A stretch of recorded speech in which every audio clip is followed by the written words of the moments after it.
അമ്മേ, ഞാൻ നിങ്ങളുടെ മകളെ വിവാഹം കഴിക്കാൻ ആഗ്രഹിക്കുന്നു. അമ്മേ, ഞാൻ നിങ്ങളുടെ മകളെ സ്നേഹിക്കുന്നുണ്ട്.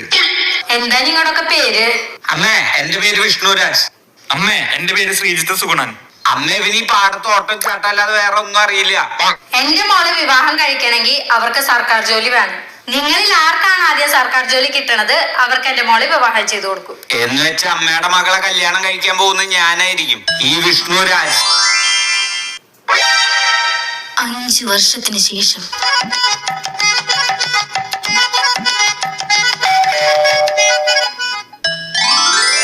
ലച്ചു, നിന്റെ വിഷ്ണുരാജ് വന്നു. ആരത് വിഷ്ണുരാജ? നീ കുട്ടീനെ പിടിച്ചേ, വിളിക്ക് വലുതും കൊടുക്ക് പോ. എങ്ങനെയാടാ നിനക്ക് ജോലി കിട്ടിയേ? നീ റാങ്ക് ലിസ്റ്റിൽ എന്നെക്കാൾ ഒരുപാട് പുറകിലായിരുന്നല്ലോ.